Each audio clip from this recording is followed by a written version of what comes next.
तो बच्चों देखो, इस वीडियो में मैं आपको ये बताने जा रहा हूँ कि क्या स्ट्रैटेजी आपकी होनी चाहिए जिससे आप अपने सीबीएसई 2024 में स्कोर को ऑप्टिमाइज कर सकते हैं। मतलब कुछ ऐसे भी बच्चे होंगे जिनको ऐसा लग रहा होगा यार पूरे साल हमने टाइम बर्बाद किया, ठीक से नहीं पढ़े, जो भी इंटरनल एग्जाम्स हुए हैं प्री बोर्ड के, टर्मिनल के, यूटीज के, उसमें काफ़ी अच्छा नहीं किया है। तो उन बच्चों के लिए भी ये वीडियो है जिसमें आप अपने स्कोर को बेहतर बना सकते हैं। करना क्या होगा, कुछ स्ट्रैटेजी मैंने शेयर किए हैं, इनको आप एक एक करके फॉलो करेंगे। सबसे पहले तो आपका काम ये होगा कि आप पता करें कि आप किन सब्जेक्ट में स्ट्रांग है, किन में वीक है। देखो, हर बच्चे को पता होता है कि उसकी स्ट्रेंथ क्या है, उसकी वीकनेस क्या है। सारे सब्जेक्ट एक जैसे भी नहीं है, कुछ स्ट्रांग है कुछ वीक है। तो out of these given subjects या जो भी आपके सब्जेक्ट हैं सीबीएसई 2024 के लिए, उनमें से आपको ये देखना पड़ेगा कि कौन स्ट्रांग है और कौन वीक सब्जेक्ट्स है, उनको फिगर आउट कर लो। फॉर एग्जांपल किसी की केमिस्ट्री वीक है तो भाई जाहिर सी बात है केमिस्ट्री पर ज्यादा काम करने की जरूरत है। फिजिक्स वीक है, उस पर काम करना होगा। भाई सब वीक है मतलब तुम गलत जगह पढ़ रहे हो, ठीक है ना। तुम साइंस में गलती से आ गए हो, तुम अपनी मर्जी से नहीं आए हो, तो ध्यान रखना, ठीक है ना। तो सबसे पहला काम क्या होगा हमारा, हम स्ट्रांग सब्जेक्ट को पिक कर लें और वीक सब्जेक्ट को पिक कर लें, इनको सेग्रीगेट कर दें। उसके बाद सेकेंड स्ट्रैटेजी आपकी ये होनी चाहिए कि भाई उस वीक सब्जेक्ट में भी क्या वीकेस्ट पोर्शंस है, क्या चैप्टर्स हैं जो वीक है, उन पर काम करेंगे। क्योंकि जाहिर सी बात है उनको अभी तक आपने इग्नोर किया, उन पर ठीक से काम नहीं किया और इसीलिए आप उस वाले चैप्टर से डरते हो। तो मैंने वीक सब्जेक्ट उठाया, फॉर एग्जांपल किसी बच्चे के लिए केमिस्ट्री वीक है, तो आपका सबसे पहला काम क्या होगा, केमिस्ट्री में पहले तो आपको पता हो कि ये चैप्टर्स आ रहे हैं। मतलब कुछ ऐसे भी अगर बच्चे हैं जिनको पता ही नहीं है तो मैं बता दूं कि ये आपके पास 10 चैप्टर है भाई, ठीक है ना। फर्स्ट बुक के 5 और सेकंड बुक के 5 है। अब इन चैप्टरों में आपको ही पता होगा कि कौन स्ट्रॉन्ग सा चैप्टर है आपका और कौन सा वीक है, ठीक। अब हमें कैसे पता चलेगा कि कौन स्ट्रॉन्ग है कौन वीक है। अब कुछ बच्चे कहेंगे मेरे को तो समझ ही नहीं था, सारे वीक हैं। भाई ऐसा नहीं हो सकता कि सारे वीक हैं, कुछ स्ट्रॉन्ग रहे होंगे। स्ट्रॉन्ग रहे हैं तो आपको ये पता है कि उससे रिलेटेड कोई भी दोस्त आपका या कोई भी टीचर क्वेश्चन पूछ देता है, आप जल्दी से बता देते हो। कि कोई किसी ने पूछा what is the rate of the reaction, मतलब केमिकल काइनेटिक्स में रेट पता है आपको। What is first order reaction, what is the slope of the first order, what is the slope of the graph plotted between natural log of reactant and time, तो आपने बताया minus क्या, मतलब ठीक है यार, उसमें तैयारी है तुम्हारी। तो जो वीक है ना वो आपको पता होगा, उस पर काम करने की जरूरत है। तो मैंने क्या कहा कि आप उस वीक सब्जेक्ट में वीक चैप्टर को पहचानो जरा, make a list of the chapters you need to work on, और उसके बाद ये पता करो कि जो मेरा वीक सब्जेक्ट है, वीक चैप्टर है, उस वीक चैप्टर में कौन सा चैप्टर सबसे ज्यादा वेटेज का है। तो वेटेज मैंने लगा दी है कि भाई देख लो, सॉल्यूशन 7 नंबर का, इलेक्ट्रोकेमिस्ट्री 9 नंबर, केमिकल काइनेटिक्स 7, तो ज्यादा चैप्टर 7 वाले हैं। एक 9 नंबर में है इलेक्ट्रोकेमिस्ट्री, मतलब काफी इंपॉर्टेंट हो जाएगा आपके सीबीएसई के लिए, ठीक है। दूसरी बात अगर हम लोग बात करें तो 8 नंबर का एल्डिहाइड कीटोन्स एंड कार्बोक्सिल, तो ऑर्गेनिक में ये वाला चैप्टर है जो कई बच्चों को डराता है।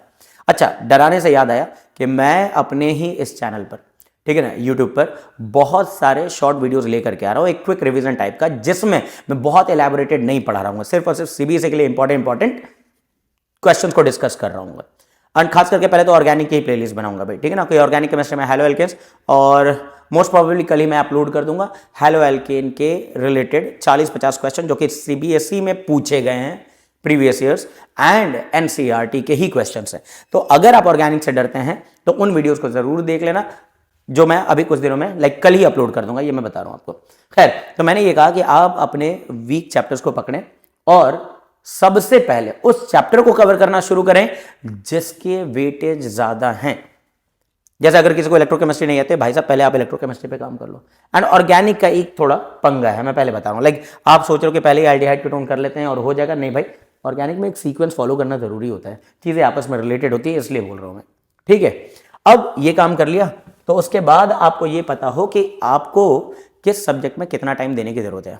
मान लीजिए आज तारीख क्या है भाई, आज 10 तारीख है, केमिस्ट्री 27 को है, तो केमिस्ट्री के पॉइंट ऑफ व्यू से तो 17 दिन है, पर फिर भी एग्जाम्स तो पहले शुरू हो जाने हैं।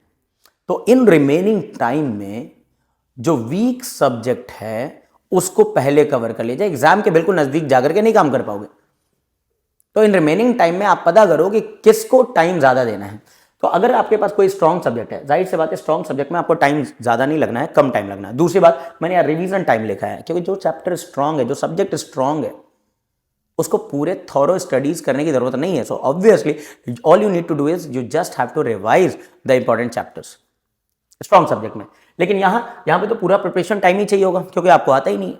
तो अगर आपके पास कोई वीक सब्जेक्ट है तो उस पर प्रिपरेशन करने के लिए ज्यादा टाइम देना पड़ेगा। दूसरी बात, जब ये स्ट्रॉन्ग सब्जेक्ट हैं तो इनको बिल्कुल नेग्लेक्ट भी नहीं कर सकते हो सके कि भाई एग्जाम के नज़दीक जाओगे तो ऐसा भी हो सकता है कि फिर इसका कॉन्फिडेंस लो हो जाएगा। तो in between while preparing your weak subject आपको क्या करना चाहिए, आपको ये जो आपके स्ट्रॉन्ग सब्जेक्ट्स हैं ना, इसका बीच बीच में रिवीजन करते रहना चाहिए। रिवीजन करो, और रिवीजन कैसे, शॉर्ट नोट्स इनके भी होंगे आपके पास बने बनाए, और कॉन्फिडेंस तो इस वाले स्ट्रॉन्ग सब्जेक्ट में पहले से ही हाई है, तो इनके पास क्वेश्चन देख लो जो भी क्लास नोट्स में कराए गए हैं, जो भी प्रीवियस ईयर्स में आए हुए।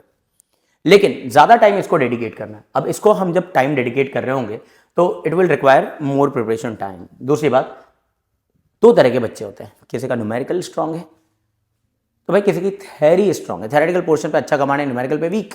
तो दो तरह के बच्चे हैं। अब आपको खुद अपनी स्ट्रेंथ पता है कि आप न्यूमेरिकल से डरते हो कि न्यूमेरिकल में महारत हासिल है, या फिर थ्योरी में बहुत ज़्यादा आपको कमांड है। तो आप पहले खुद को पहचान लेना, उस हिसाब से आप फिर से उस टाइम को डिवाइड करना कि यार न्यूमेरिकल वाला चैप्टर मेरा वीक है तो मेरे को वहाँ ज़्यादा टाइम देना पड़ेगा, थ्योरीज मेरे को याद रह जाती हैं, या वाइस वर्सा। आई बात समझ, वो देख लेना भाई। अब आपको ये भी चेक करना होगा कि वेटेज न्यूमेरिकल वाले पोर्शन का कितना है और थ्योरी वाले। जहाँ तक केमिस्ट्री की बात है ना, केमिस्ट्री में इस साल सोल्यूशन, इलेक्ट्रोकाइनेटिक्स यही है जिनमें न्यूमेरिकल है, बाकी और कोई भी चैप्टर नहीं है जिनमें न्यूमेरिकल है। तो घबराना क्या, न्यूमेरिकल वाले भी चैप्टर आपका ज़्यादा टाइम नहीं लेंगे, और मैं बता रहा हूँ स्ट्रेट अवे क्वेश्चन आते हैं भाई, स्ट्रेट अवे। सीबीएसई में सिर्फ प्रीवियस क्वेश्चन कर लिया हो गया काफ़ी, लाइक उन्हीं फॉर्मूले बेस्ड क्वेश्चन आएंगे। सीबीएसई कुछ नया नहीं करती है, पर वो याद है मुझे 2 साल पहले उसने कुछ नया करने की कोशिश करी थी। एक ग्राफ का स्लोप पूछा था फर्स्ट ऑर्डर काइनेटिक्स से रिलेटेड, जो कि एनसीईआरटी में नहीं है। सो कर सकते हैं, पर ज़्यादातर मैं बता रहा हूँ सीबीएसई एक रिपीटेड पैटर्न को ही फॉलो करती है। तो वेटेज देखो किसका ज़्यादा है, न्यूमेरिकल वाले पोर्शन का या थ्योरी वाले पोर्शन का, उस पर काम कर लो।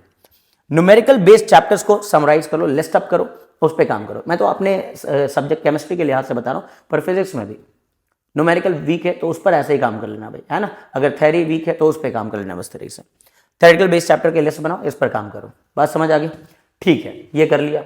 अब दूसरी बात ये शुरू होती है कि अब हम स्टार्ट कैसे करें। चलो सर, इतना मैंने सब काम करके सेट हो गए, अब देखना है मेरे को कि कैसे पढ़ाई शुरू करें, मतलब कैसे पढ़ें, किन सोर्सेज से पढ़ें।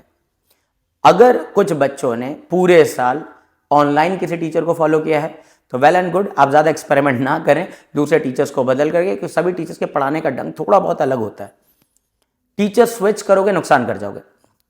जिनसे भी पढ़ रहे हो उनसे पढ़ो, इस वक्त एग्जाम के एंड टाइम में मत करो, क्योंकि जिसने भी पढ़ाया है तुम नए टीचर को फॉलो करोगे वो भी उतना ही कंटेंट देगा। कंटेंट मतलब टॉपिक वही डिस्कस करेगा, हाँ क्वेश्चंस का फर्क हो सकता है, समझाने के ढंग का फर्क हो सकता है, ठीक है। तो ये नहीं करना है। अगर आप ऑफलाइन बैच के स्टूडेंट थे, आपने ऑफलाइन ही ऑफलाइन पढ़ा है, लेकिन आपको रियलाइज हो रहा है कि यार एग्जाम के नज़दीक आकर ऐसा लग रहा है सब ब्लैकआउट हो गया, बिल्कुल खाली हो गए हैं, तो आपको ऑनलाइन अगर पढ़ना ही है तो आप केवल और केवल online videos, one shot videos देखेंगे। क्या नहीं करना है, अब कुछ बच्चे पागल से होते हैं, वो कहेंगे आज से 17 दिन बच रहे हैं, चलो एनसीईआरटी उठाते हैं चैप्टर नंबर 1। भाई ये सब नहीं करना है। Don't start with NCERT, you are not left with ample time. अरे एक सब्जेक्ट में कर लोगे, दूसरे, तीसरे, चौथे, पांचवें का क्या करोगे अगर एक एक चैप्टर को वापस से एक स्टार्ट करते हो कि नहीं हम तो भाई है ना खुद बने हैं तो हम बिल्कुल स्टार्टिंग से स्टार्ट करेंगे तब भी जीत के आ जाएंगे। भाई ऐसा मत लो, रिस्क मत लो। पढ़ना ही अगर किसी सोर्सेस से, शॉर्ट नोट्स की तलाश करो। शॉर्ट नोट्स आपके ऑनलाइन टीचर जिनसे आप पढ़ रहे होंगे उन्होंने प्रोवाइड किया होगा, नहीं तो बहुत ही आसानी से अवेलेबल हो जाते हैं। और ऊपर से अगर मेरे शॉर्ट नोट्स चाहिए हर एक चैप्टर के तो टेलीग्राम पर मेरे पास अवेलेबल है, आपको नीचे लिंक दे दिया गया है, आप उसको है ना फॉलो करें और उसके थ्रू आपको मिल जाएगा, ठीक है ना। एक एक चैप्टर के शॉर्ट नोट्स दूंगा मैं, एंड एक सीरीज के तरीके से, एक सिस्टमैटिक तरीके से चल रहा होगा, उसमें केमिस्ट्री के शॉर्ट नोट्स आपको प्रोवाइड कर दिए जाएंगे। दूसरी बात, तैयारी के दौरान आपको एक न्यूमेरिकल फॉर्मूला शीट तैयार करना है। ये भी बना बनाया मिल जाता है, आप खुद लिखेंगे तो ज़्यादा बेहतर होगा। मैं बता रहा हूँ, खुद से लिखी हुई बातें याद रहती हैं, ठीक है ना। तो आपको कुछ शॉर्ट नोट्स मिल जाए तो अच्छी बात है, वरना बनाइए शॉर्ट में। न्यूमेरिकल फॉर्मूला शीट बना लीजिए, ये बहुत ही इंपॉर्टेंट है। केमिस्ट्री में तो 3 ही चैप्टर जिसके न्यूमेरिकल फॉर्मूला शीट चाहिए आपको, पर फिजिक्स या दूसरे की बात करें ना, मैथ्स वगैरह की, तो उसमें ये बनाना जरूरी है। फिर एक अच्छा स्टूडेंट वही है जो अपनी तैयारी के दौरान अपने लक्ष्य को देख रहा होता है कि मेरा टारगेट है सीबीएसई 2024।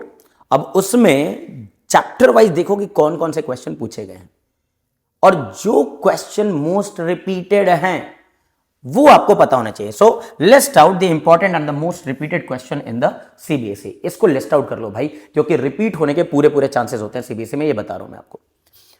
डेरिवेशंस, हाँ केमिस्ट्री में ज़्यादा डेरिवेशन नहीं है, ठीक है ना, एक आधी है, first order kinetics, zero order kinetics के हाफ लाइफ पूछ दिए जाते हैं, ये एक डेरिवेशन आ जाता है, ठीक है ना। लेकिन फिजिक्स की बात करें तो इसमें डेरिवेशंस आते हैं, तो डेरिवेशंस एक अलग है ना, पेजेस ले लो 4-5 पेजेस, उसमें समराइज कर दो।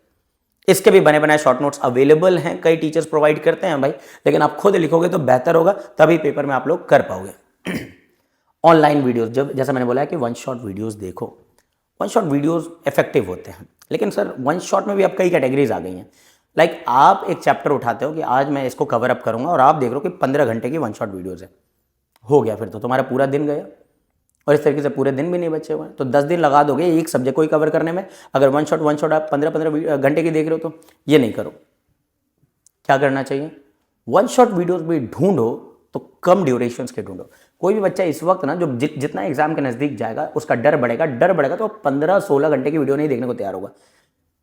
नहीं मैं करता, मैं भी स्टूडेंट होता तो मैं 3 घंटे 2 घंटे में एक्सप्लेन किए गए किसी टीचर को पकड़ता और मैं देखता कि हाँ इन्होंने 2 से 3 घंटे में रेलेवेंट चीज़ों को कवर किया है, तो मैं वही देखूंगा। 2-3 घंटे लगाना सही भी है, इसमें पैनिक हो जाओगे तो कुछ तैयार नहीं कर पाओगे। तुम्हें लगेगा अगर 2 से 3 घंटे में तुम ज़्यादा दे रहे हो, भाई गलत फहमी है। 2 से 3 घंटे में अगर कोई चैप्टर को कवर अप करने का मौका मिल रहा है उसको देखो और पूरा देखो। अब पूरा देखते समय करना क्या है वो मैं बताने जा रहा हूँ, आप देखिए। और एक चीज़ और, ऐसा नहीं कि आपका जो चैप्टर वीक है ना वो पूरा वीक होगा, यार उस चैप्टर में बहुत सारी बातें आपको आती थी, कुछ चीज़ें नहीं आती थी, तो वो 3 घंटे के वीडियो में अगर कुछ आपको शुरू का पार्ट लग रहा है बोरिंग सा है एंड यू नो कि इसमें ये चीज़ें आने वाली है, लाइक अगर सोल्यूशन चैप्टर है तो कितने तरह के सोल्यूशंस होते हैं, कैसे कैसे बनाते हैं, सॉल्वेंट क्या है, सोल्यूट क्या है, कॉन्सेंट्रेशन टर्म क्या है, अगर ये पोर्शन ऑलरेडी सोल्यूशन चैप्टर में आता है then skip to the next part ना।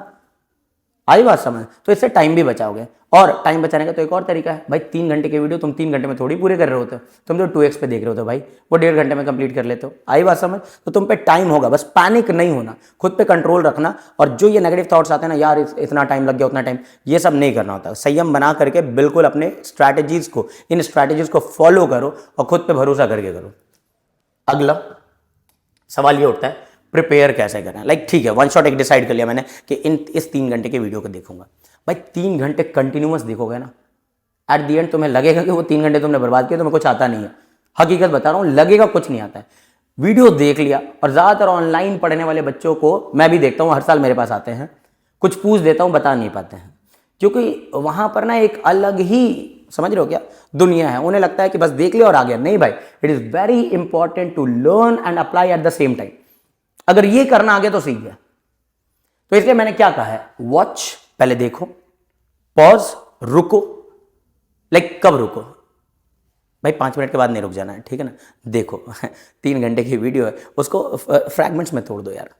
तुम आधे घंटे का एक शॉर्ट ब्रेक लो, लाइक आधा घंटा देखा, पॉज किया, पॉज करके खाने नहीं जाना है, नई बंदी से बात करना है, समझ रहे हो। पॉज करके करना क्या है, पॉज करके आप एक कॉपी उठाएंगे, पेन उठाएंगे, और उन आधे घंटे में जो जो उस टीचर ने बोला था अपने दिमाग पे जोर डालेंगे कि पहले आया था कॉन्सेंट्रेशन टर्म, दूसरा आया था मोलैरिटी, नॉर्मैलिटी, ये वो।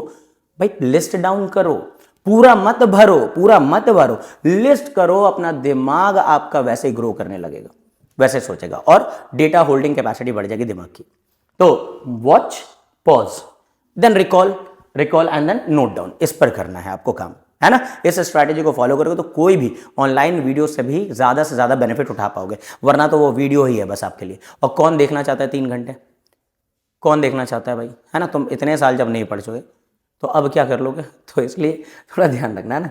Must have previous year question रहोगे। मेरा मानना है कि जब मैं ऑनलाइन कोई वीडियो देख रहा हूँ ना, तो मेरे पास ना एक प्रीवियस ईयर की कोई किताब होगी, कोई भी उठा लो, मार्केट से बहुत सारी किताबें आती हैं ना डिफरेंट पब्लिकेशंस की, वो उठाओ, या आप किसी इंस्टीट्यूट के स्टूडेंट हैं तो उन्होंने प्रोवाइड किया होगा असाइनमेंट, वो लेके बैठ जाओ। अगर तुमने 3 घंटे में एक चैप्टर कंप्लीट कर लिया, ठीक है भाई, तो अब करना क्या चाहिए, वो आधे घंटे का ब्रेक लिया था ना तुमने, लिस्ट डाउन किया था ना, अब उस लिस्टेड डाउन के टॉपिक्स को देखो, प्रीवियस ईयर देखो, आया हुआ सवाल है टिक, आया हुआ सवाल है टिक टिक टिक। इससे पता है क्या फायदा होगा, कि आपका कॉन्फिडेंस बढ़ेगा। यार अभी ये पढ़ा था और ये क्वेश्चन आया भी है, तो आप उसको उसी वक्त बाय हैंड सॉल्व करोगे। हाँ, it is going to take more time, कि 3 घंटे की वीडियो है तो आपको थोड़ा ज्यादा भी लग गया, बिकॉज आप साथ साथ उस चैप्टर पे फुल्ली काम कर रहे थे, पार्शियली नहीं कि सिर्फ वीडियो देख लो आप कल को उसमें न्यूमेरिकल सॉल्व करेंगे, ये सब नहीं भाई, साथ साथ करेंगे। 3 घंटे में थोड़ा ज्यादा टाइम लग जाएगा, लेकिन एक बात और बता रहा हूँ, 3 घंटे के टाइम को तो आपने पहले 1.5 घंटे में रिड्यूस कर दिया था 2x स्पीड से। समझ आ रही बात। तो ये कुछ स्ट्रैटेजीज है। एंड लास्ट एक और बोलूंगा, पढ़ते वक्त, है ना, पढ़ते वक्त आप कैसे पढ़ रहे हो वो भी मैटर करता है। पढ़ते वक्त आसपास डिस्ट्रैक्शन के सोर्सेज हैं, म्यूजिक चल रहा है, कुछ बच्चों की आदत होती है ना लीड लगा लिया, खैर अभी तो वीडियो ही देख रहे होगे, ठीक है ना, तो उसमें लीड लगाने का कुछ संभावना नहीं है, आसपास स्पीकर लगा दिया, गाने भी चल रहे हैं, ठीक है ना, या फिर फ़ोन है, दूसरा भी फ़ोन है, एक में जिसमें वीडियो देख रहे हो या लैपटॉप पे देख रहे हो और एक है मैसेज आ जा रहा है, वैसे ही फरवरी का महीना चल रहा है भैया, ठीक है ना, तो भाई 14 तारीख को वैसे ही तुम पढ़ नहीं पाओगे, 13 को नहीं पढ़ पाओगे, पता नहीं क्या क्या सोर्सेज हैं आपके पास, मतलब डिस्ट्रैक्शन के, आपने खुद ही अपनी दुनिया में डिस्ट्रैक्शंस रख रखे हैं। हटाओ उन चीज़ों को साइड करो, कहो कि तुम भी पढ़ो, हम भी पढ़ते हैं, साथ डॉक्टर बनेंगे, फिर इलाज करेंगे, ठीक है। तो इस तरीके से आप लोग थोड़ा ध्यान देंगे, ये कुछ स्ट्रैटेजीज मैंने बताई हैं।